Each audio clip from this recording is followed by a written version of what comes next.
Next topic हम लोग का टाइप्स ऑफ कंपनीज। कितने टाइप्स की कंपनीज हैं हम लोग को डिस्कस करना है। स्टार्ट करते हैं। यहाँ पे जो लिखा हुआ है उसमें आपको ज़्यादा नहीं पढ़ना है कुछ,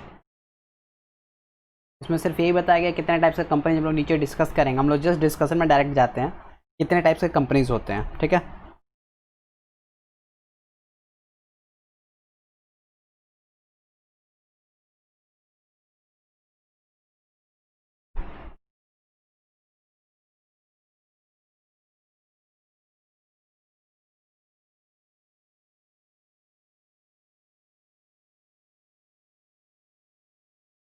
पहला आता है 1% company.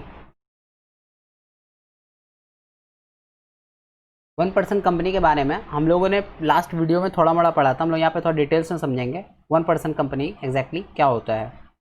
As per section 2 sub section 62 of the Companies Act 2013, a 1% company refers to a company which has only 1% as its members। मतलब ऐसा कोई कंपनी जिसके अंदर में सिर्फ एक ही पर्सन हो एज अ मेंबर, वो होगा 1% कंपनी। ठीक है,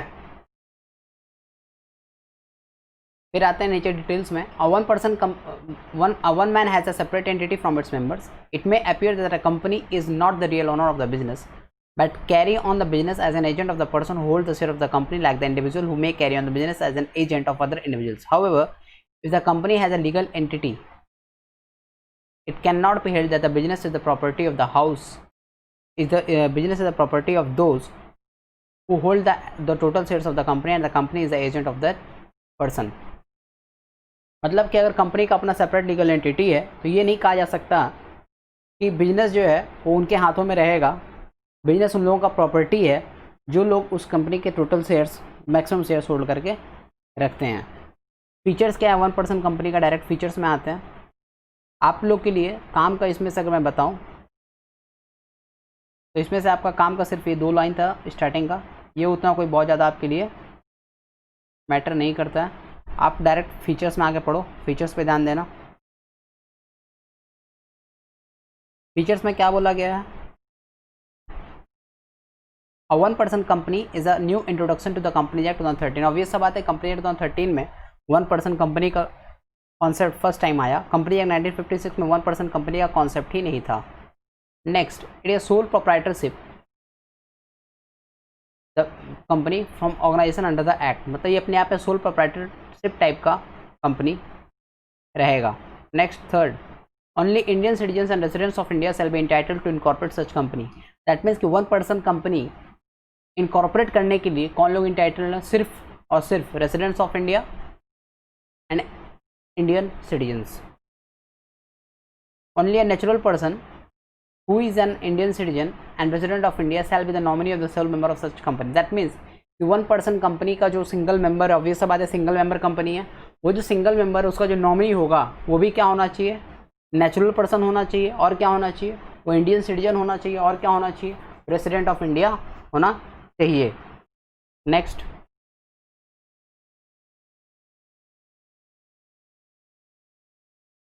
it must have a director and a shareholder at the minimum.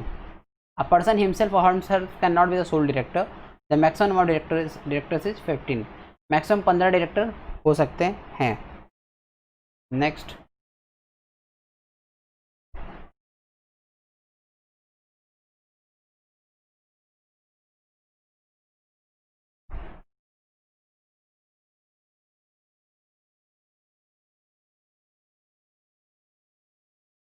क्या टर्म्स एंड कंडीशंस बोला गया था?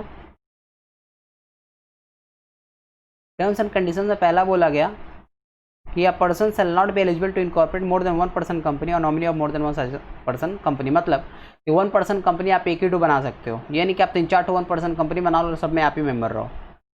एक सिंगल पर्सन एक सिंगल 1% कंपनी बना सकता है।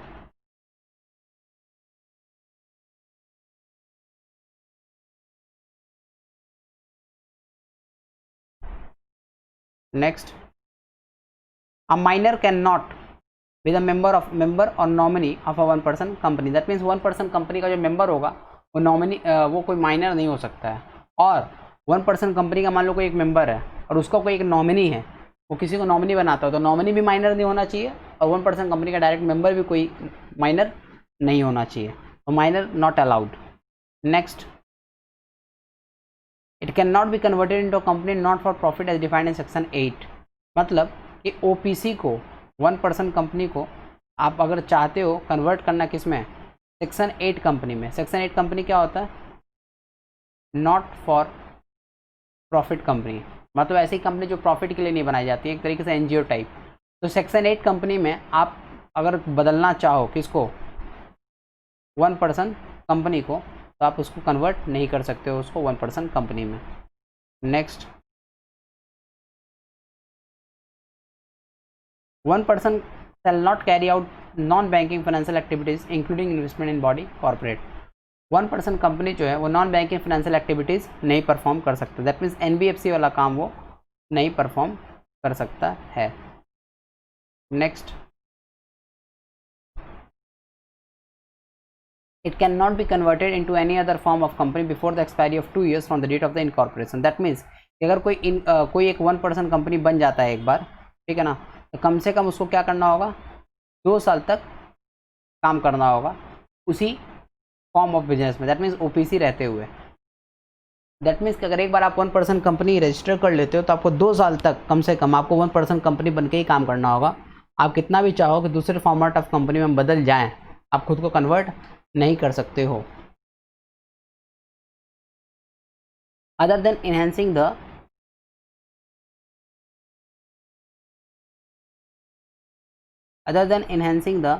threshold limit of share capital of rupees 50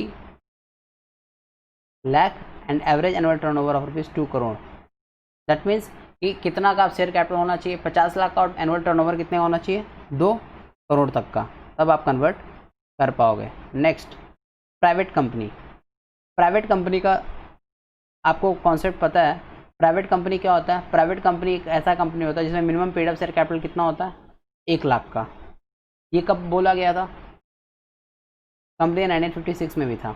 and which by its articles the right of transfer of shares except for 1% company the limits the number of members of private company restricted to 200। तो private company में maximum कितना members हो सकते हैं, maximum 200 members हो सकते हैं, है ना। The minimum paid up share capital of rupees 1 lakh और higher paid up share capital shall be operated as the private company is having a minimum paid as prescribe. मतलब कि जो minimum paid up share capital का जो clause था 1 लाख रुपया का private company के लिए, कि कोई भी प्राइवेट कंपनी अगर खुलना चाहता है तो उसे 1 लाख तक का minimum paid up share capital रखना होगा। वो फिलहाल के लिए कंपनी एक्ट 2015 का अमेंडमेंट ला के उसे हटा दिया गया है।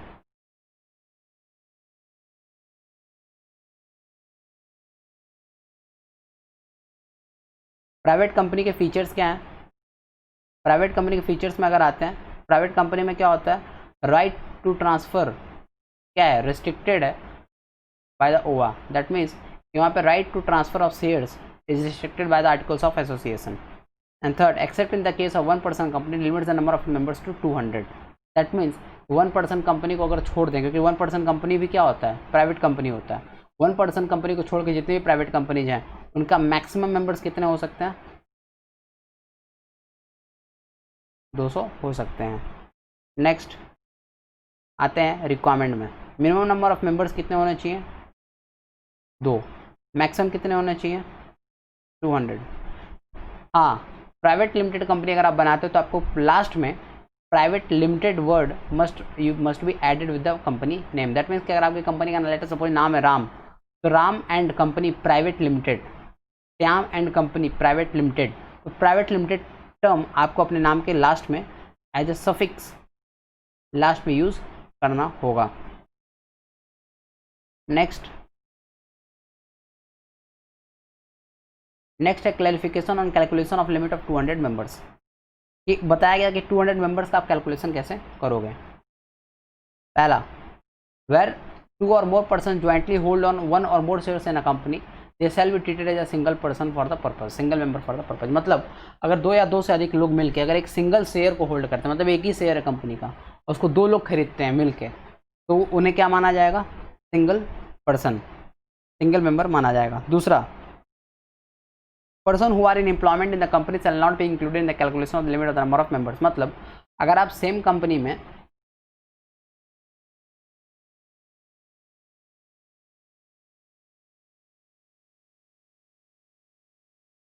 अगर आप सेम कंपनी में एम्प्लॉयड हो,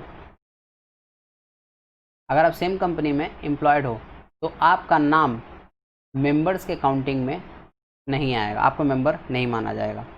third, persons who having been formerly in the employment of a company were members of the company while in that employment and have continued to be members after the employment shall not be included in the calculation of the limit on members। मतलब जो लोग company में पहले employed थे, जो लोग company में क्या थे, पहले एम्प्लॉयड थे, who have been formerly in the employment of the company were members of the company while in that employment and have continued to the members after the employment, और अभी भी वो कंपनी के क्या हैं, मेंबर्स, वो अभी भी कंपनी के मेंबर हैं एम्प्लॉयमेंट के बाद भी, तो भी उन्हें नहीं माना जाएगा मेंबर्स के काउंटिंग में। Next,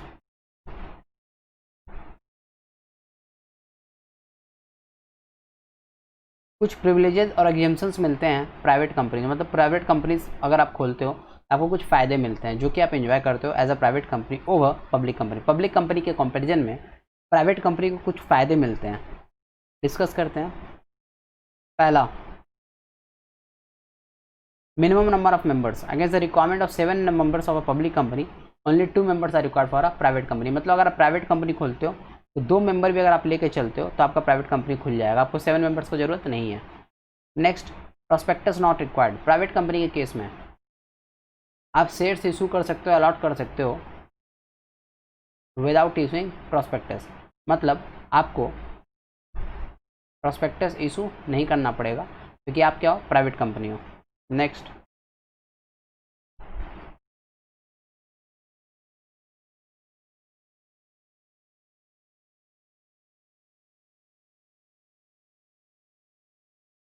no requirement of certificate of commencement of business as per section 11 of company act के हिसाब से, unless the declaration is filed by the director, the registrar shall not commence any business in case of public company having share capital not less than 1 lakh rupees. मतलब public companies के case में क्या होता है कि जब तक डायरेक्टर जो होता है वो डिक्लेरेशन फाइल नहीं कर देता है तब तक क्या होता है, आरओसी ये अलाउ नहीं करता है बिजनेस कमेंस करने, या वो मानता ही नहीं कि बिजनेस आपका कमेंस हुआ है। और प्राइवेट कंपनी के केस में सर्टिफिकेट ऑफ कमेंसमेंट नहीं चाहिए होता है स्टार्ट करने के लिए business. No index of the members as per section 88 sub section 3 of the company act 2013, the register and index of beneficial owners shall be maintained by the depository as well as by the respective companies। that means कि public company के case में index of members होता है, पर यहाँ पे ऐसा कुछ नहीं होता है।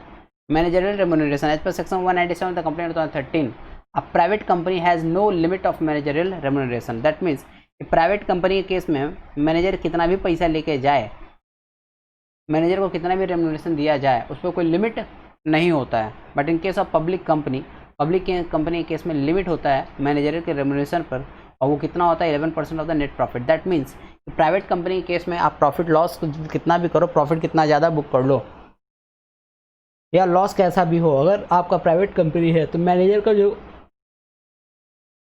रेम्यूनरेशन होता है वो कंपनी लॉ के हिसाब से लिमिट नहीं डाला जाता, उस पर ब्लॉकेज नहीं किया जाता है कितना ही परसेंट आप इतना ही परसेंट आप क्या कर सकते हो, रेम्यूनरेशन दे सकते हो मैनेजर को।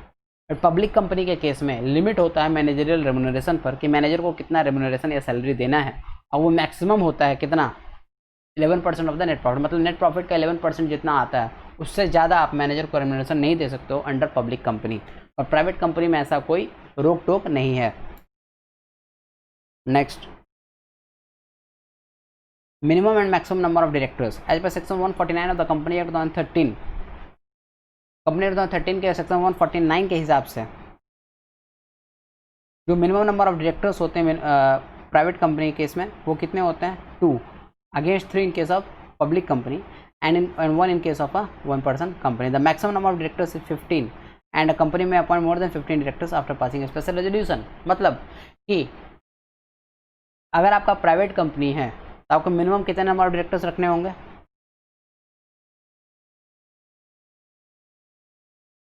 मिनिमम आप कितने डायरेक्टर्स आपको रखना होगा, 2। देखिए पब्लिक कंपनी के केस में मिनिमम डायरेक्टर्स कितना रखना होता है, 3। और अगर आप चाहो तो 15 डायरेक्टर से भी अधिक आप 15 से भी अधिक डायरेक्टर्स आप अपॉइंट कर सकते हो by passing A special resolution. आप एसआर पास करके आप स्पेशल रेजोल्यूशन पास करके शेयर होल्डर्स की मीटिंग बुला के उनसे सहमति लेके आप चाहो तो 15 से भी अधिक डायरेक्टर्स अपॉइंट कर सकते हो अगर आप प्राइवेट कंपनी हो तो। Next, retirement of directors as per section 142 of the company act 2013 retirement को लेकर क्या बोला गया है?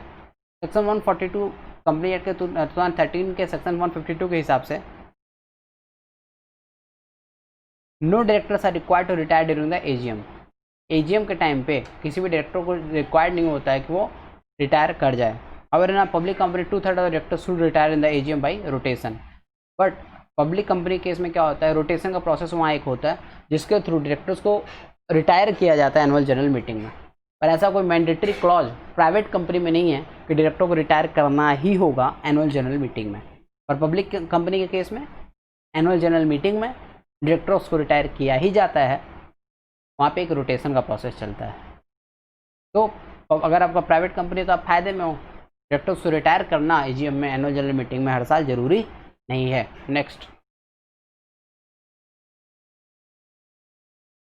Loan to directors the prohibition of loan to directors does not apply in the case of a private company and prohibition application only to public company. That means कि directors को loan देने के ऊपर में, डायरेक्टर को loan देने के ऊपर में कोई लिमिटेशन नहीं है, कोई लिमिटेशन नहीं है। कोई प्रोहिबिशन है क्या? प्राइवेट कंपनी के केस में कोई प्रोहिबिशन नहीं है, पर पब्लिक कंपनी केस में एक प्रोहिबिशन, एक लिमिट है कि डायरेक्टर्स को कितना लोन दे सकता है कंपनी। ऐसा समझ में? तो प्राइवेट कंपनी केस में कंपनी जितना चाहे उतना लोन दे सकता है अपने डायरेक्टर को, कंपनी जितना चाहे लोन दे सकता है अपने डायरेक्टर को प्राइवेट कंपनी के केस में। और पब्लिक कंपनी के केस में उसके ऊपर लिमिटेशन या प्रोहिबिशन होता है।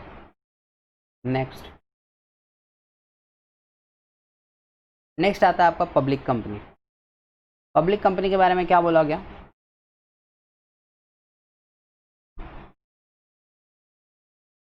As per section 2 subsection 7 of the Company Act 2013, a public company refers to a company which has the following characteristics।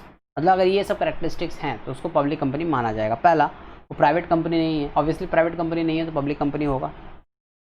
गलत, ऐसा नहीं है। प्राइवेट कंपनी तो पब्लिक कंपनी होगा, गवर्नमेंट कंपनी भी तो होता है और भी बहुत तरीके की कंपनी होती है। तो बोला गया अगर प्राइवेट कंपनी नहीं है, पहला तो प्राइवेट कंपनी नहीं होना चाहिए। ऑब्वियसली अगर प्राइवेट कंपनी नहीं होगा तभी पब्लिक कंपनी होगा। Second, it is a minimum paid up share capital of ₹5 lakh. 5 lakh का minimum paid up share capital होना चाहिए। तो क्या पता चला हम लोग यहाँ से कि पेड अप शेयर कैपिटल कितने का होना चाहिए? 5 लाख, है ना। तो 5 लाख या 5 लाख से अधिक पेड अप शेयर कैपिटल होना चाहिए, तभी आपका पब्लिक कंपनी बनेगा। Minimum paid up capital 5 lakh rupees or more shall be omitted by the company of the 15 a public company refers to a company that not a private and a minimum paid up capital as prescribed। मतलब ये जो 5 लाख का limit बोला गया ना, 5 लाख का minimum capital होना ही चाहिए तभी तभी पब्लिक कंपनी माना जाएगा। ये पहले था, ऑब्वियस सा बात है। बाद में इसको अमेंड करके कंपनी एक्ट 2013 में अमेंडमेंट लाया गया 2015 में, और ये क्लॉज हटा दिया गया, 5 लाख वाला क्लॉज हटा दिया गया। Next, features. पब्लिक कंपनी के फीचर्स क्या हैं? नॉट अ प्राइवेट कंपनी नहीं है। Second, minimum paid up capital as prescribe, मतलब फ्यूचर में बताया जाएगा, फिलहाल के लिए हटा दिया गया है 5 लाख का क्लॉज।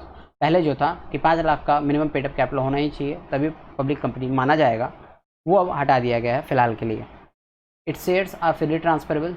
पब्लिक कंपनी के केस में क्या होता है, जो शेयर्स होता है ना वो ट्रांसफ़र हो सकता है। Next, the minimum number of members is 7 and the maximum number of members में भी equal to the number of shares. Minimum number of members कितने होते हैं? 7, और मैक्सिमम नंबर ऑफ मेंबर्स कितने होते हैं?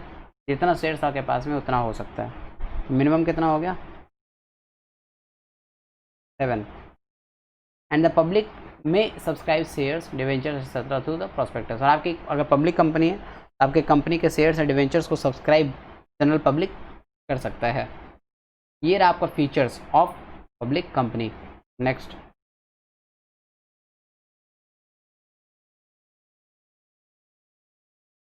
Company limited by guarantee.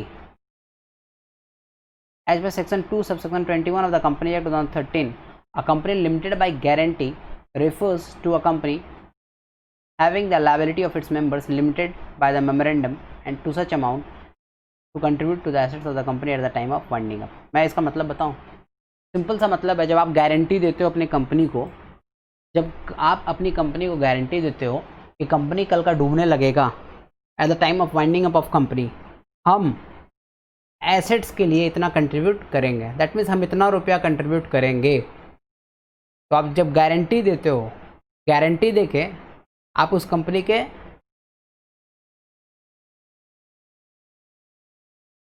Member बनते हो, तो होता है लिमिटेड बाय गारंटी। मतलब कि कंपनी लिमिटेड बाय गारंटी का मतलब है कि ऐसी कंपनी जिसके जो मेंबर्स हैं उनका लायबिलिटी कहाँ तक लिमिटेड है, उनका लायबिलिटी वहाँ तक लिमिटेड है जितना तक का उन्होंने गारंटी लिया हुआ है कि कंपनी वाइंडिंग अप में जाएगा तो उतना पैसा वो कंट्रीब्यूट करेंगे टुवर्ड्स एसेट।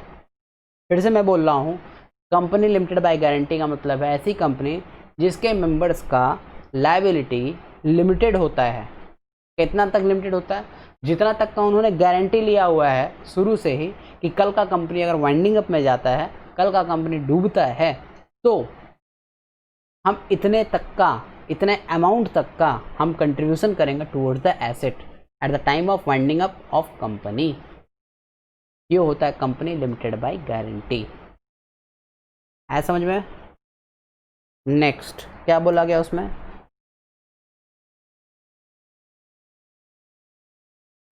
नेक्स्ट पैराग्राफ आपको ध्यान नहीं देना है, वो काम का नहीं उतना, you can just read and go through. Next, company limited by shares. Company limited by shares में क्या बोला गया?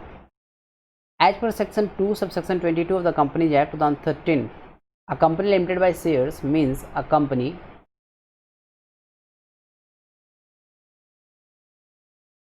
having the liability of its members limited by the memorandum and to the amount unpaid on the shares held by them। मतलब कि company अगर limited by shares है तो उसके जो मेंबर्स होंगे ना, कंपनी लिमिटेड बाय शेयर्स अगर है तो इस टाइप की कंपनी के जो मेंबर्स होते हैं उनका लायबिलिटी कहाँ तक लिमिटेड होता है? Their liability limited by the memorandum. कितना? To the amount unpaid on the shares held by them. मतलब उन्होंने जिस जिस शेयर्स के अगेंस्ट में जितना पैसा अनपेड है, जिस जिस शेयर्स के अगेंस्ट में जितना पैसा उन्होंने नहीं दिया है, उतना तक उन शेयर होल्डर्स का लायबिलिटी लिमिटेड होता है। ठीक है?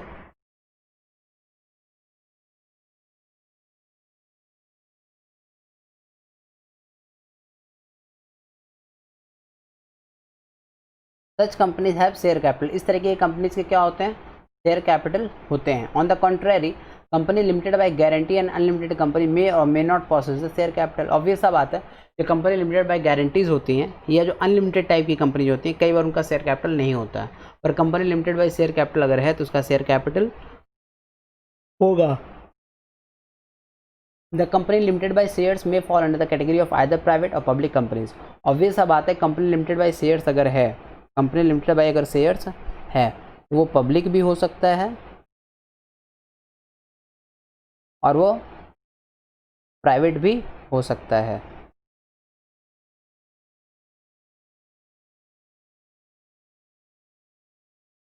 नेक्स्ट, डिफरेंस बताया गया है between a company limited by guarantee and a company limited by shares. पहला है डेफिनेशन। क्या बोला गया? As per section 2 subsection 21, company limited by guarantee क्या होता है? ऐसा कंपनी जिसके मेंबर्स का लायबिलिटी लिमिटेड होता है। कहाँ तक? जहाँ तक का उन्होंने गारंटी लिया हुआ है कि जब कंपनी वाइंडिंग अप की तरफ जाएगा तो वो इतना अमाउंट का गारंटी लेते हैं कि वो कंट्रीब्यूट करेंगे टुवर्ड्स द एसेट्स। यही ना? Liability to its members limited by the memorandum to such amount as the members may respectively undertake to contribute the assets at the time of winding up। और company limited by shares में क्या बोला? As per section 2 subsection 22, a company limited by shares, company having the liability of its members limited by the memorandum to the amount unpaid on the shares held by them. That means जितना shares के against में उनका पैसा unpaid है उतने तक का उनका लायबिलिटी है मेंबर्स का। Next,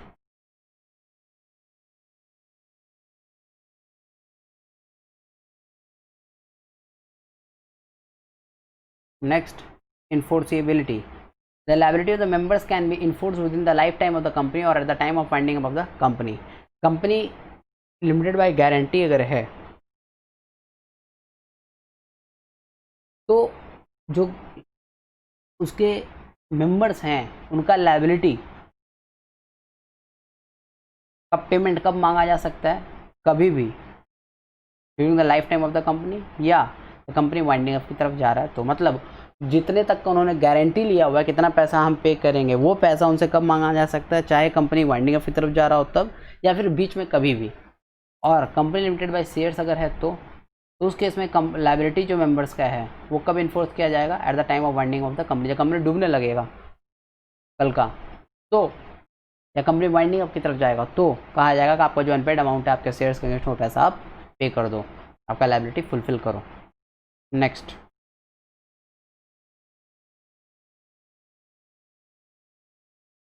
holding company.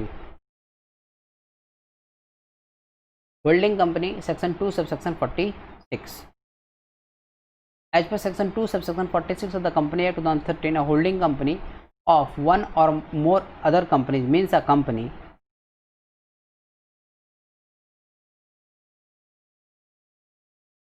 which such companies are subsidiary company। मतलब ऐसा कंपनी जिसके अंडर में 2-3 और जिसके अंदर में एक या एक से और अधिक कंपनीज हैं सब्सिडरी कंपनी बन के, तो ये हो जाएगा holding company. The controlling company is the holding company.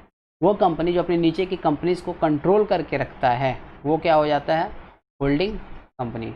जो कंट्रोल करके रखेगा वो होगा holding company. And the controlled company, और जो कंट्रोल हो रहा है वो क्या हो जाएगा, subsidiary company.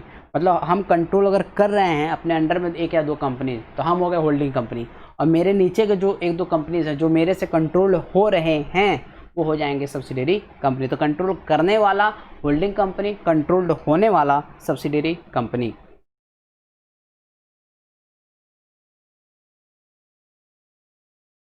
A holding company and a subsidiary company have two separate jurisdictions, and after lifting the will, the holding company is held responsible for the subsidiary company। क्या बोला गया, ये होल्डिंग कंपनी और सब्सिडरी कंपनी का दो separate jurisdiction होता है, पर अगर ऐसा कभी कोई सिचुएशन आता है जिसमें कॉर्पोरेट विल हटाना पड़ा, दोनों के कॉर्पोरेट आइडेंटिटी को हटा दिया गया, पर्दा हटा दिया गया कॉर्पोरेट विल का, उस समय होल्डिंग कंपनी को रिस्पॉन्सिबल माना जाता है सब्सिडरी कंपनी के सारे एक्ट्स के लिए।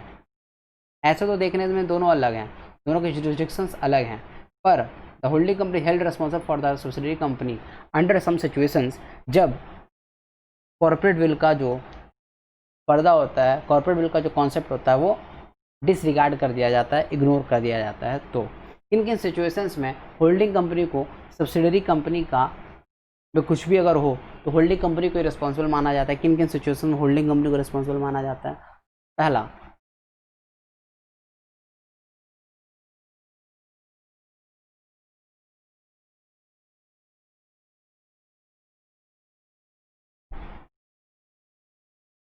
If the statute contemplates lifting the bill, अगर स्टैट्यूट ही कहता है कि बिल को हटा दिया जाए, कॉर्पोरेट बिल हटाया जाए, दोनों के अलग अलग सेपरेट लीगल एंटिटी को, सेपरेट जुरिस्डिक्शन को इग्नोर किया जाए तो। दूसरा, फ्रॉड और improper conduct has to be prevented, अगर कुछ ऐसा कुछ फ्रॉड या इरेगुलर टाइप का काम, इलीगल टाइप का काम अगर सब्सिडरी कंपनी परफॉर्म कर रहा है उसको रोकना है तो कॉर्पोरेट विल या तो जो सेपरेट जुरिस्डिक्शन का जो ये विल है ये हटाना पड़ेगा, और मान लिया जाएगा कि होल्डिंग कंपनी के अंडर में सब्सिडरी कंपनी है और सब्सिडरी कंपनी अगर ये सब काम कर रहा है तो होल्डिंग कंपनी ही रिस्पॉन्सिबल है उसके लिए।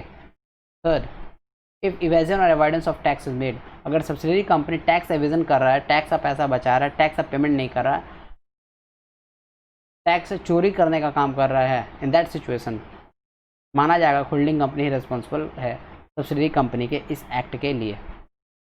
Next, if the group of companies are inextricably connected to each other as a part of single concern, as in the decision of the Walnut Packing versus Sirapur Paper Mills Limited। मतलब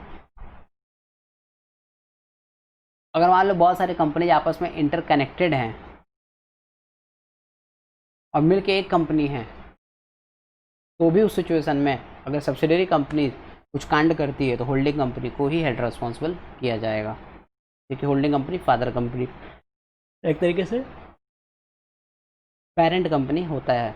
teachers, holding company has one और मोर subsidiary companies, holding company के कितने subsidiary company हो सकते हैं, obvious सा बात, अगर कोई एक होल्डिंग कंपनी है तो उसके अंदर में एक या एक से अधिक सब्सिडरी कंपनीज हो सकती हैं। Next, holding company has controlling shares of the subsidiary company. और ऑब्वियसली बात है, होल्डिंग कंपनी का सब्सिडरी कंपनी के शेयर्स पर क्या होता है, कंट्रोल होता है। नेक्स्ट,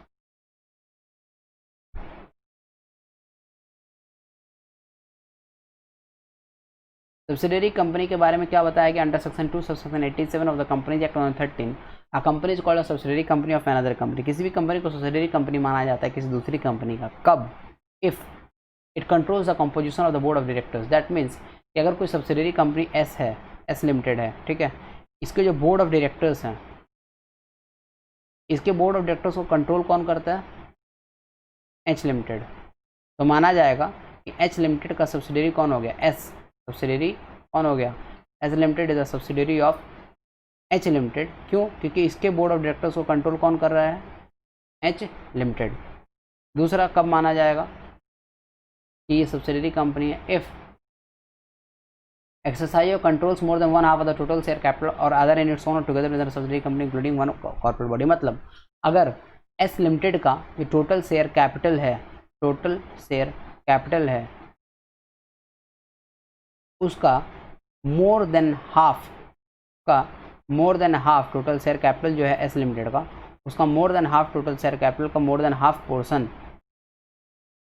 कौन कंट्रोल करता है, होल्डिंग एच लिमिटेड अगर कंट्रोल करता है तो एस लिमिटेड को क्या माना जाएगा, subsidiary company of holding limited. क्योंकि एच लिमिटेड एस लिमिटेड के टोटल शेयर कैपिटल का हाफ से भी अधिक शेयर कैपिटल को कंट्रोल करके रखा हुआ है।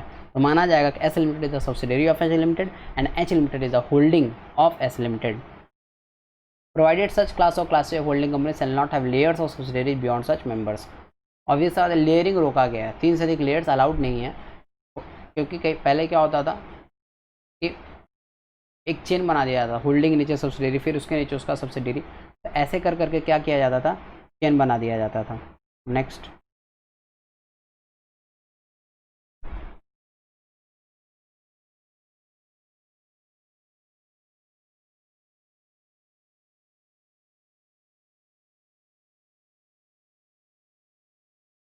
एक्सप्लेनेशन में आते हैं। क्या एक्सप्लेन किया गया होल्डिंग सब्सिडियरी को लेके, if the board of directors of one company is being control by another company. अगर किसी के बोर्ड ऑफ डायरेक्टर्स को कंट्रोल दूसरा कोई कंपनी कर रहा है, तो जो कंट्रोल हो रहा है वो हुआ सब्सिडियरी कंपनी और जो कर रहा है वो हुआ holding company. When company H controls the board of company S, then the former company H is called the holding company. अगर let us suppose H limited एक है, ठीक है ना, एच लिमिटेड क्या करता है, कंट्रोल करता है किसको, एस लिमिटेड के बोर्ड ऑफ डायरेक्टर्स को। तो एच लिमिटेड क्या हो गया, holding company, and S limited क्या हो गया, subsidiary company. Second, if more than 50% shares are being control by the other company. अगर एस लिमिटेड के 50% से भी अधिक शेयर्स को, 50% से भी अधिक शेयर्स को कंट्रोल करके कौन रखता है, एच लिमिटेड। तो एच लिमिटेड होल्डिंग कंपनी हो जाएगा, एस लिमिटेड सब्सिडियरी कंपनी हो जाएगा। Third, if one subsidiary company is control by the other subsidiary company, a company shall be deemed to be a subsidiary company of the holding company even if the control is to be made by another subsidiary company of the holding company। अगर एक subsidiary company को दूसरा कोई subsidiary company control करता है तो भी उसे होल्डिंग कंपनी का सब्सिडियरी माना जाएगा, चाहे भले ही उसे दूसरा कोई सब्सिडियरी कंपनी कंट्रोल कर रहा हो। दैट मीन्स अगर आप समझो तो मान लो एच के लिमिटेड एस है और एस के नीचे कौन है, T limited. Late us suppose S limited is subsidiary of H limited and T subsidiary of S limited. तो टी को ये माना जाएगा कि टी जो है ये सब्सिडियरी ऑफ एच लिमिटेड भी है, क्योंकि होल्डिंग के नीचे ये सब्सिडियरी था और इसके नीचे ये सब्सिडियरी है। तो T is a subsidiary of S limited अगर है, if T is a subsidiary of S limited then obviously T is a subsidiary of H limited also, है ना। Next, when company J is the subsidiary of company S and company S is the subsidiary of company H and company Z is the subsidiary of company H, वही जो मैंने अभी यहाँ पे समझाया। Next,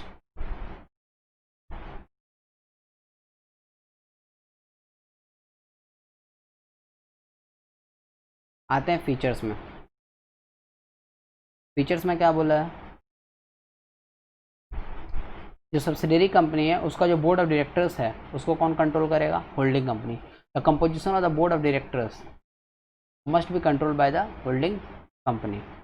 दूसरा, it exercise controls more than 1/2 of the total share capital. मतलब subsidiary company जो है उसके एक हाफ, मतलब मोर देन हाफ से भी जो टोटल शेयर कैपिटल है उसका मोर देन हाफ जो है वो अगर कंट्रोल दूसरा कोई कंपनी करता है तो दूसरे कोई कंपनी जो कंट्रोल करता है उसे क्या माना जाएगा? Holding company.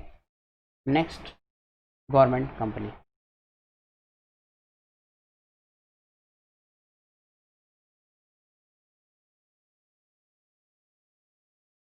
As per section 2 subsection 45 of the Companies Act 2013, a government company refers to any company where the central government, state government or both hold not less than 51% of the paid up share capital। मतलब simple सा बात है, अगर किसी भी company में more than 51% paid up share capital hold करके कोई सेंट्रल गवर्नमेंट रखता है या फिर कोई स्टेट गवर्नमेंट रखता है या फिर सेंट्रल गवर्नमेंट और स्टेट गवर्नमेंट मिल के रखता है, इन दैट सिचुएशन उस कंपनी को माना जाएगा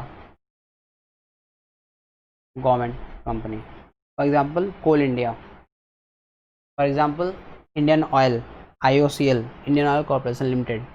तो कुछ ऐसी कंपनी जिसका 51% से भी अधिक स्टेक जिसमें किसी सेंट्रल गवर्नमेंट का हो या स्टेट गवर्नमेंट का हो या सेंट्रल स्टेट गवर्नमेंट का मिला के इस कंपनी के 51% से अधिक शेयर्स को होल्ड करके रखते हो तो इस कंपनी को माना जाएगा गवर्नमेंट कंपनी, क्योंकि मैक्सिमम शेयर परसेंटेज कौन होल्ड करके रखा है? गवर्नमेंट ने, चाहे वो स्टेट गवर्नमेंट हो या सेंट्रल गवर्नमेंट हो या दोनों मिला के हो। तो एग्जाम्पल में क्या दिया गया है? एग्जाम्पल में नाम लिया गया है सेल का, Steel Authority of India Limited, State Trading Corporation of India, भेल, Bharat Heavy Electricals Limited, Oil and Natural Gas Corporation ONGC। ये कुछ गवर्नमेंट कंपनीज हैं। गवर्नमेंट कंपनी के कुछ स्पेशल फीचर्स होते हैं। अंडर नो सर्कमस्टांस जो government company identified with the state and employees are treated government servants as per the decision. तो कुछ फीचर्स होते हैं, फीचर्स में आते हैं। क्या फीचर्स हैं गवर्नमेंट कंपनी? पहला, appointment of auditor. Appointment of auditor को लेकर क्या बोला गया?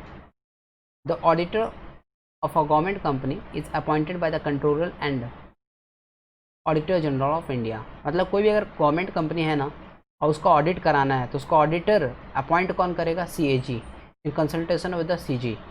मतलब अगर कोई गवर्नमेंट कंपनी है उसका साल भर में एक बार ऑडिट तो होगा ना, हिसाब किताब होगा, तो उसका जो ऑडिट होगा वो कौन, उसको ऑडिट के लिए अपॉइंटमेंट कौन ला करेगा? CAG बताता है कि कौन सा ऑडिटिंग फर्म इस गवर्नमेंट कंपनी का ऑडिट करेगा। तो appointment of auditors in case of a government company कौन करता है? CAG, controller and auditor general of India. और जो अकाउंट्स होता है इस तरीके की गवर्नमेंट कंपनीज का, वो कहाँ पे प्लेस किया जाता है? Accounts must be placed in the parliament or legislative assembly as the case में। मतलब अगर स्टेट गवर्नमेंट कंपनी है तो उसका अकाउंट्स कहाँ पेश किया जाएगा? लेजिस्लेटिव असेंबली में। अगर सेंट्रल गवर्नमेंट का कंपनी है तो उसका अकाउंट्स कहाँ प्लेस किया जाएगा? पार्लियामेंट के टेबल पर। नेक्स्ट,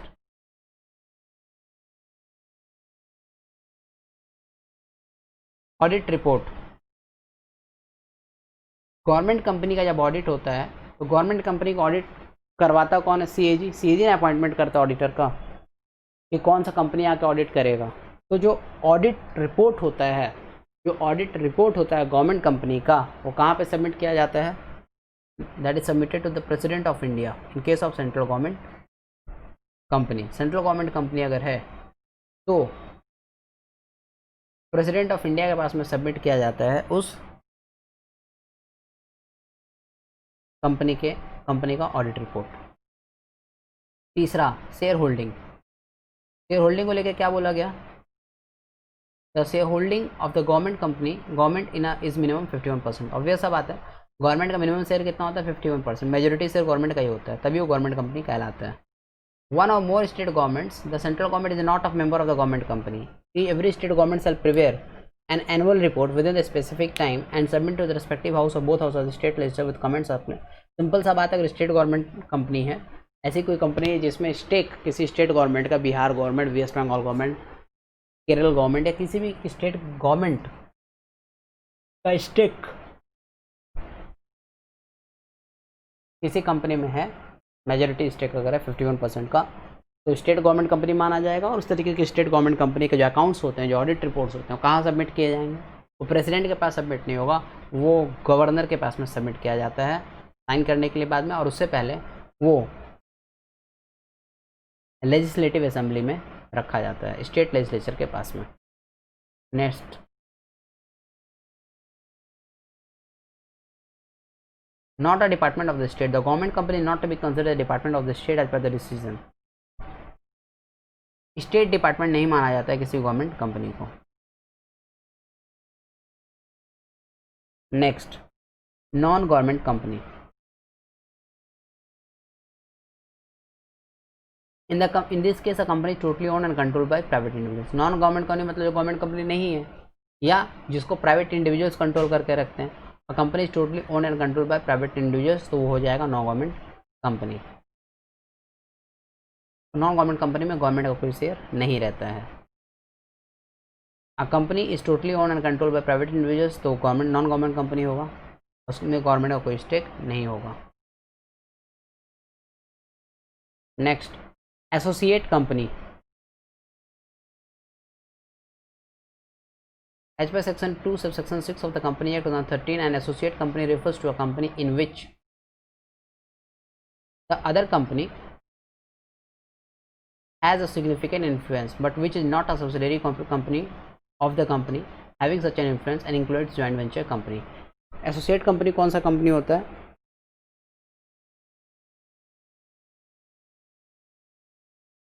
किसी भी कंपनी को दूसरे कंपनी का एसोसिएट कंपनी तब माना जाता है जब उस कंपनी में कोई दूसरे कंपनी का अच्छा खासा इन्फ्लुएंस होता है, और ऑब्वियसली इतना इन्फ्लुएंस नहीं होता है ये कंपनी उस कंपनी का सब्सिडियरी कंपनी बन जाए। जस्ट इन्फ्लुएंस रहता है, सिग्निफिकेंट इन्फ्लुएंस अगर रहता है तो इसे माना जाएगा associate company of that company. Features क्या हैं एसोसिएट कंपनीज के? As per company act 2013, a company has to audit the financial state and consolidate financial statements along with associates and subsidiaries. Company act 2013 के हिसाब से अगर किसी भी company को ऑडिट करवाना पड़ता है फाइनेंशियल स्टेट्स को, फाइनेंशियल स्टेटमेंट्स को अपने अदर सब्सिडीरीज एसोसिएट्स के साथ। As per section 141 of the company act 2013, the auditor holds any security of interest is related to the associated company and has business relation with the associate company, he will be disqualified by the audit of the company। मतलब अगर कोई भी auditor जो है उसका किसी भी associate company के साथ में कोई भी रिलेशन है, बिजनेस रिलेशन है, तो वो उस कंपनी का ऑडिट नहीं कर सकता है and he will be disqualified to become auditor of that associate company. Next,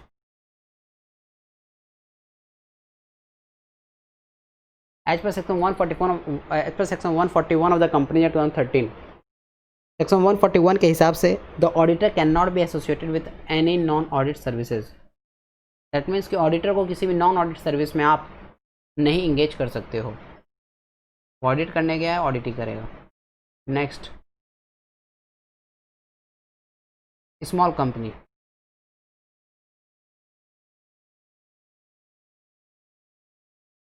as per section 2 subsection 85 of the company 13, a small company refers to a company other than a public company. Small company कोई भी company हो सकता है और obviously public company नहीं रहेगा। Small company refers to a company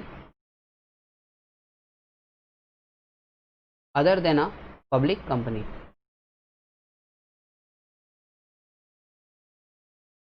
with the following characteristics. पहला, क्या कैरेक्टरिस्टिक्स है? पहला, paid up share capital which does not exceed 50 lakh rupees or such higher amount as may be prescribed which shall not be more than 5 crore rupees. मतलब कि paid up share capital 50 lakh rupees से ज़्यादा नहीं रहेगा। अगर कोई भी स्मॉल कंपनी है, कोई एक स्मॉल कंपनी के नाम से रजिस्टर्ड हुआ है अंडर कंपनी एक्ट 2013, तो स्मॉल कंपनी के नाम से अगर वो रजिस्टर्ड हुआ है, उसका पेड अप शेयर कैपिटल कितना नहीं होगा, 50 लाख से ज़्यादा एक्सीड नहीं करेगा, और such higher amount as may be prescribed which shall not be more than 5 crore rupees. मतलब अगर कोई स्मॉल कंपनी है, उसका paid up share capital 50 lakh से ज़्यादा नहीं रहेगा। Next, turnover of which as per its last profit and loss account does not exceed 2 crore rupees. मतलब कि अगर 2 करोड़ रुपया, स्मॉल कंपनी के बारे में बात हो रहा है, 2 करोड़ रुपया से कम का प्रॉफिट होता है तभी उसे स्मॉल कंपनी माना जाएगा। Which shall not be more than 20 crore rupees. बाद में अमेंडमेंट आया गया 20 करोड़ रुपीज़ का, मतलब 2 करोड़ से ज़्यादा अगर किसी भी कंपनी का प्रॉफिट है तो वो स्मॉल कंपनी नहीं है। ऑब्वियस सा बात है, 2 करोड़ का अगर प्रॉफिट आप करते हो तो आप स्मॉल कंपनी थोड़ी रह जाओगे। या फिर अगर आपकी कंपनी 50 लाख से ज़्यादा का पेड अप शेयर कैपिटल रखती है तो आप स्मॉल कंपनी थोड़ी हो। तो आप स्मॉल कंपनी के कैटेगरी में कब तक रहोगे? अगर आपका paid up share capital 50 lakh से कम है और टर्नओवर आपका 2 करोड़ से कम है। ऑब्वियसली दोनों लिमिट्स, चाहे पेड अप शेयर कैपिटल का हो चाहे प्रॉफिट का हो, दोनों प्रेस्क्राइब्ड है। मैक्सिमम कितना?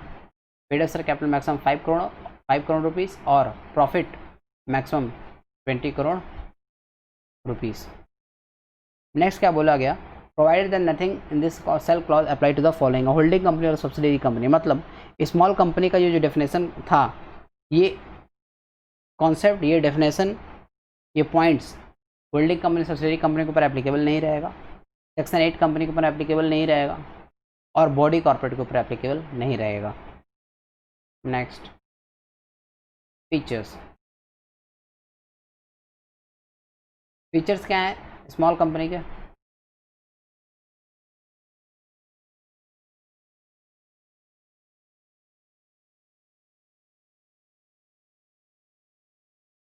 फीचर्स क्या है स्मॉल कंपनी के? Paid up share capital which does not exceed 50 lakh rupees और हायर अमाउंट एज में बी प्रेस्क्राइब। तो 50 लाख रुपया से अधिक अब पेड अप शेयर कैपिटल नहीं रहेगा, विच may be or not more than prescribe 5 crore rupees or turnover in the last year 2 crore rupees. Next, foreign company.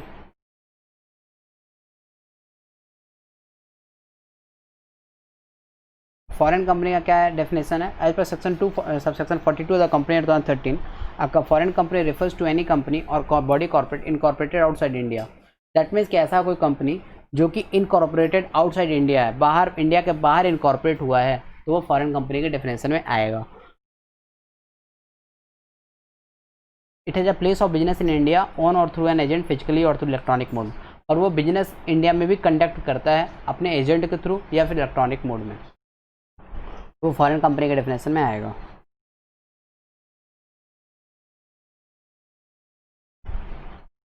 तो ये रहा फॉरेन कंपनी का definition. Next,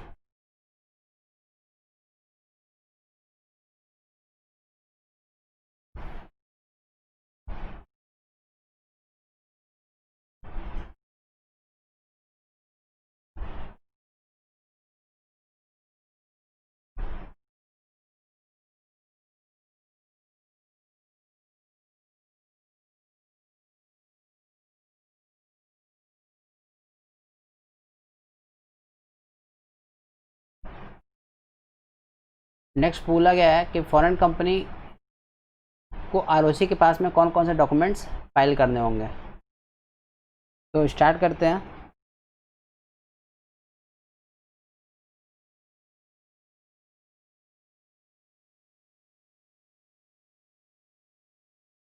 Within 30 days of the establishment of its place of business in India, every foreign company shall deliver the details to the registrar for registration। मतलब कि कोई भी foreign company जब India में establish करेगी अपना business, तो within 30 days, मतलब 30 डेज के अंदर में उसे ये इन्फॉर्म कर देना होगा आरओसी को कि उसका रजिस्टर्ड एड्रेस या उसका डिटेल्स क्या है। Second, a copy of the charter, statutes, MOA and OA or other instrument constituent defining the constitution of the company and as the instrument is not English certified translated thereof in English। Obvious सा बात है, foreign company है तो उसके अपने क्या statutes हैं, क्या उसका MOA है, क्या उसका OA है, उसके MOA और OA के क्या कंटेंट्स हैं, क्या चार्टर है उस कंपनी का, उस कंपनी का कॉन्स्टिट्यूशन क्या है, ये सारी चीज़ें उसे रिटन में फाइल करनी होंगी इंग्लिश लैंग्वेज में आरओसी के पास में। Next, a list of directors and secretary of the company containing particulars। Foreign company जब इंडिया में इनकॉर्पोरेट होगी तो उसे अपने डायरेक्टर्स का लिस्ट बताना होगा और सेक्रेटरीज का लिस्ट बताना होगा। Next, as per rule 3 subsection 3 of the companies rules 2014, a foreign company within a period of 30 days of the establishment of its place in India, मतलब इंडिया में आने के बाद में 30 दिन के अंदर में फॉरेन कंपनी को क्या करना होगा, रजिस्ट्रार के पास में, रजिस्ट्रार मतलब आरओसी के पास में क्या फाइल करना होगा, form number FC1 with such fees as may be prescribed along with such documents, जितना फीस बताया जाएगा उस टाइम उस हिसाब से उस डॉक्यूमेंट्स के साथ में। As required for registration of foreign company under section 380 subsection 1 as also the attested copy of the approval from RBI under the foreign exchange act. FEMA act के अंदर में रिजर्व बैंक ऑफ इंडिया के through अगर उसे कुछ FEMA act के अंदर में रिजर्व बैंक ऑफ इंडिया की तरफ से जो अप्रूवल मिला रहेगा कि वो इंडिया में ऑपरेट कर सकता है फॉरेन कंपनी, वो अप्रूवल सर्टिफिकेट भी उसे फाइल करना पड़ेगा ROC के पास में। Next,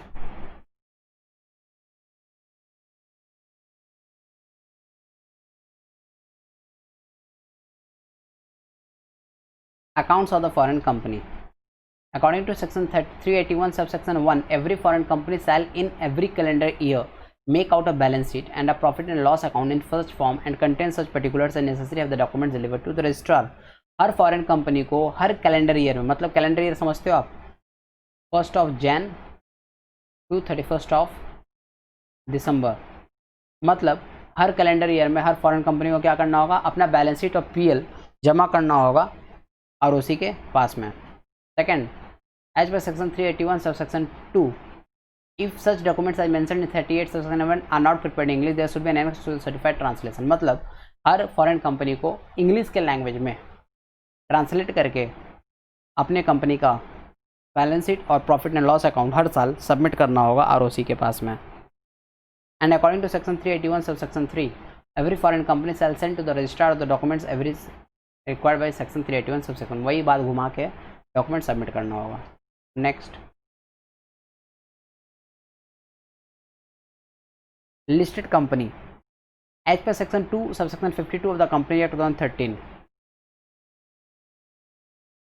section 2 subsection 52 of the company act के हिसाब से listed company refers to a company, listed company किसको कहा जाता है, which has any of its shares listed in any recognised stock exchange, मतलब अगर आपकी कंपनी का शेयर्स किसी भी रिकॉग्नाइज्ड स्टॉक एक्सचेंज, मतलब Bombay stock exchange, national stock exchange, किसी भी स्टॉक एक्सचेंज में आपकी कंपनी का शेयर्स लिस्टेड है और उस शेयर्स को लोग परचेज एंड सेल करते हैं, ट्रेडिंग करते हैं, तो ऑब्वियसली आपको लिस्टेड कंपनी माना जाएगा क्योंकि आपकी कंपनी का शेयर्स लिस्टेड है शेयर मार्केट में।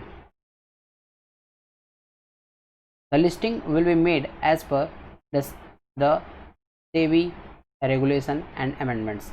लिस्टिंग कैसे होता है, किसी भी कंपनी का IPO आता है तो अपनी कंपनी के शेयर्स को लिस्ट कैसे करता है शेयर मार्केट में, लाता कैसे है, उसके ऊपर सेबी ने बहुत सारे रूल्स एंड रेगुलेशंस बताए हुए हैं।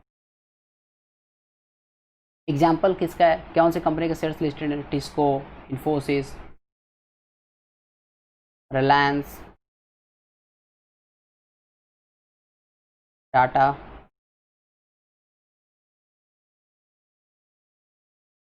वेदांता, वोडाफोन, SBI, ये सारी कंपनीज हैं जिनका शेयर्स लिस्टेड है। तो ये सारी की सारी कंपनी जिनके शेयर्स आप परचेज सेल कर सकते हो वो होती हैं लिस्टेड कंपनीज। फीचर्स क्या है, must be registered in any recognised stock exchange, obviously listed है, रजिस्टर्ड है और लिस्टेड भी है एज पर SEBI guidelines.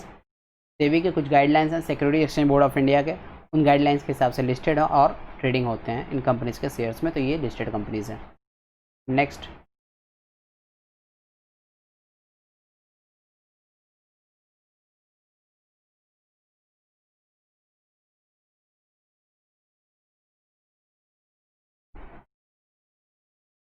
Chartered company, the royal crown has the prerogative of corporation by the grant of the, आप chartered company मत करो अगर सिलेबस उतना इम्पोर्टेंट नहीं है। Next,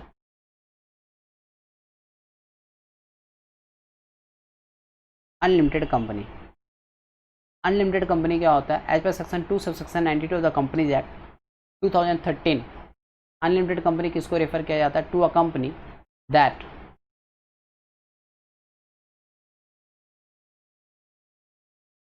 does not have any limit on the liability of its members, मतलब ऐसी company जिसके मेंबर्स का लायबिलिटी अनलिमिटेड हो, वो क्या होगा? Unlimited company. These companies are rarely form, unlimited companies बहुत कम मिलते हैं आपको, and are not popular in India, obviously India में पॉपुलर भी नहीं है।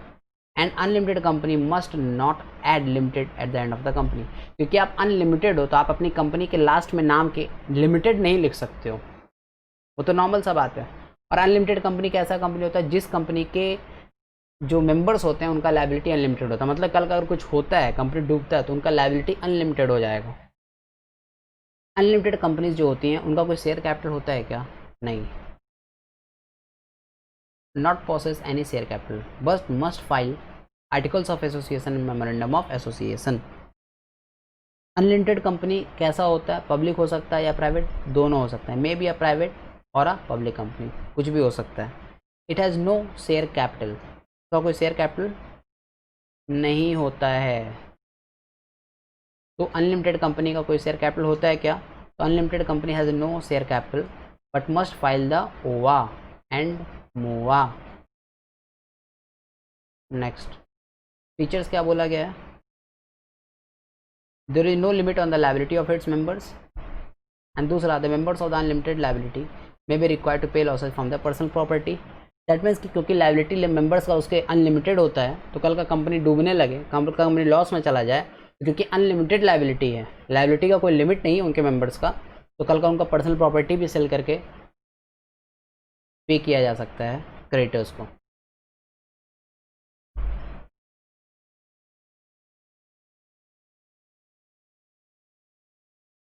Statutory company,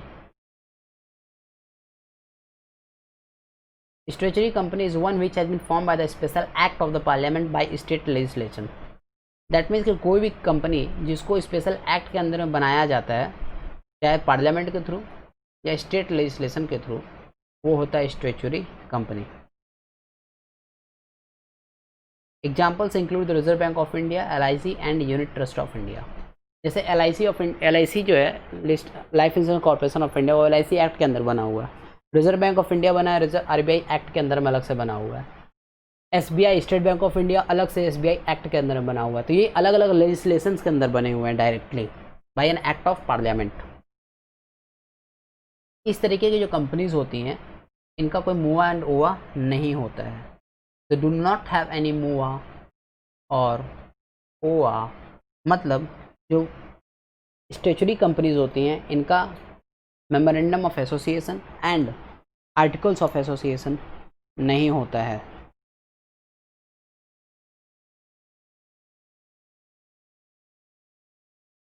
memorandum of association and articles of association नहीं होता है इनका।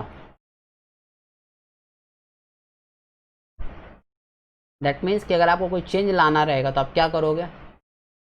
Only by amending the respective act changes are possible.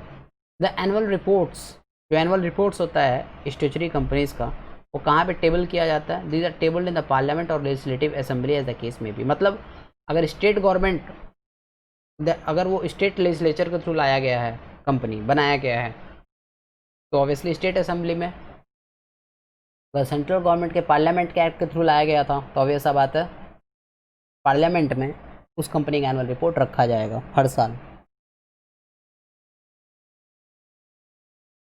ये अलग बात है कि जो स्टैच्यूटरी कंपनीज होती हैं वो कंट्रोल्ड में किसके होती है, गवर्नड कहाँ से होती है? Statutory companies are either controlled or governed by the central government or by the state government, पर अपने आप में वो क्या होती हैं?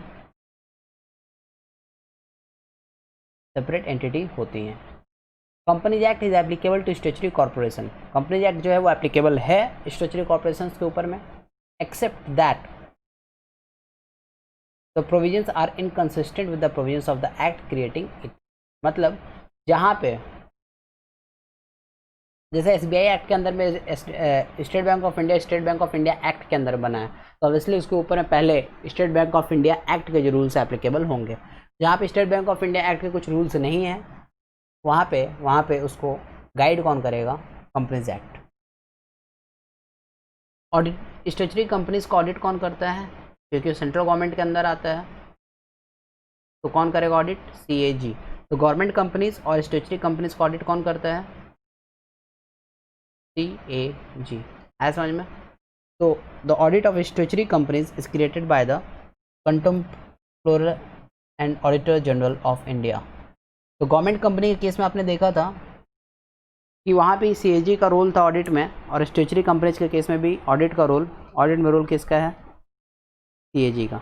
स्टेचुटरी कंपनीज के केस में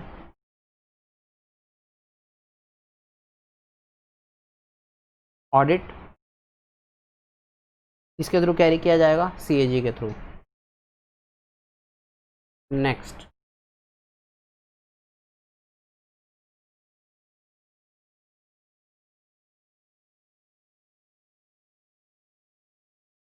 फीचर्स में आते हैं। स्टेचुटरी कंपनीज के फीचर्स क्या हैं?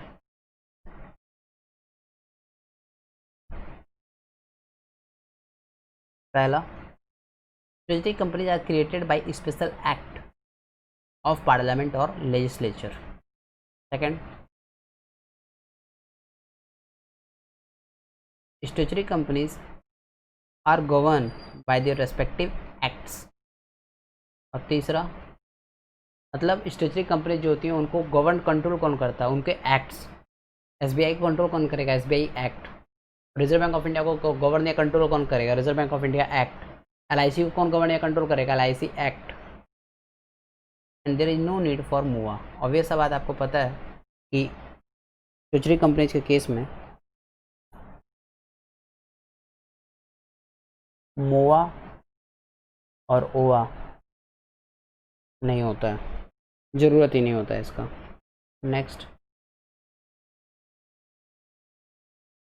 नेक्स्ट आता है रजिस्टर्ड कंपनी। रजिस्टर्ड कंपनी क्या होता है? A company either registered by company act 2013, company act 1956 by an early company act is registered. Simple सा बात है, कोई भी कंपनी जो रजिस्टर्ड है अंडर कंपनी एक्ट 2013 या अंडर कंपनी 1956 या उसके भी पहले जो कंपनीज एक्ट आए थे उनके अंदर अगर रजिस्टर्ड है तो क्या है? Registered companies. These companies have to be registered by the registered of company and get the certificate of incorporation and certificate of commencement of the business at may be। Simple सा बात है, companies act के अंदर में जो भी company registered हैं, चाहे वो आज रजिस्टर्ड हुई, चाहे previous company law company act 1956 के अंदर रजिस्टर्ड हुई, या उसके पहले जो भी प्रीवियस कंपनी लॉज आए उनके अंदर में जो भी कंपनी रजिस्टर्ड हुई, जिन्हें बाद में सर्टिफिकेट ऑफ इनकॉर्पोरेशन मिला, सर्टिफिकेट ऑफ कमेंसमेंट मिला, वो हो गई रजिस्टर्ड कंपनी, क्योंकि वो रजिस्टर्ड हुई हैं उस कंपनी लॉ के अंदर में। फीचर्स क्या है रजिस्टर्ड कंपनीज का? Registered with registrar of companies and gate certificate of incorporation and certificate. Obvious सा बात है, आप जब रजिस्टर हो जाते हो तो आपको सर्टिफिकेट ऑफ इनकॉर्पोरेशन और सर्टिफिकेट ऑफ कमेंसमेंट मिलता है। दो सर्टिफिकेट मिलते हैं। एक सर्टिफिकेट होता है सर्टिफिकेट ऑफ इनकॉर्पोरेशन कि आप इनकॉर्पोरेट हो चुके हो, आप बिजनेस आपका रजिस्टर्ड है, एंड सर्टिफिकेट ऑफ कमेंसमेंट होता है कि आप स्टार्ट कर सकते हो, कमेंस कर सकते हो अपने बिजनेस को। नेक्स्ट आता है आपका अनरजिस्टर्ड कंपनी। अनरजिस्टर्ड कंपनी क्या होता है? An unregistered company refers to a company which is not registered under company act 2013। Unregistered company वो कंपनीज होती है जो कि रजिस्टर्ड ही नहीं है under company act 2013। As per the provisions of the section 375 of the company act 2013, an unregistered company shall not include the following। shall not term याद रखना, shall not include the following। इसके अंदर क्या क्या included नहीं रहेंगे? A company registered अंदर obvious होता है रजिस्टर्ड नहीं है। A company incorporated by the act of the parliament, obviously act के पार्लियामेंट के एक्ट से भी वो रजिस्टर्ड नहीं है, इनकॉर्पोरेटेड नहीं है। Any company registered under any previous company law, या प्रीवियस कंपनी लॉ में भी रजिस्टर्ड नहीं है। मतलब सिंपल सा बात है, जो company registered under present company law भी नहीं है, जो company registered under previous company law भी नहीं है, जो company registered under any special act भी नहीं है, वो अपने आप में अनरजिस्टर्ड कंपनी है। नेक्स्ट,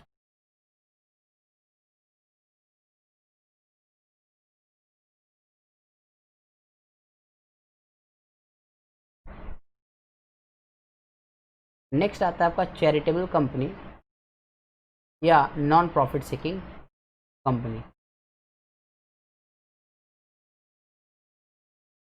चैरिटेबल कंपनी किसको कहते हैं? सेक्शन 8 कंपनी भी से कहा जाता है। ऐसी कंपनीज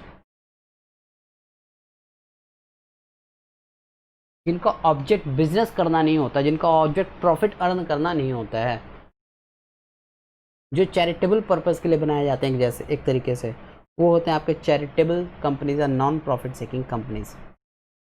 दैट मीन्स कि जिनका ऑब्जेक्ट क्या होता है, जिनका ऑब्जेक्ट होता है promotion of commerce, art, science, sports, education, research, social welfare, religion, charity and environmental protection. इस तरीके का जिनका ऑब्जेक्ट होता है प्रमोशन करना इन सारी चीज़ों का,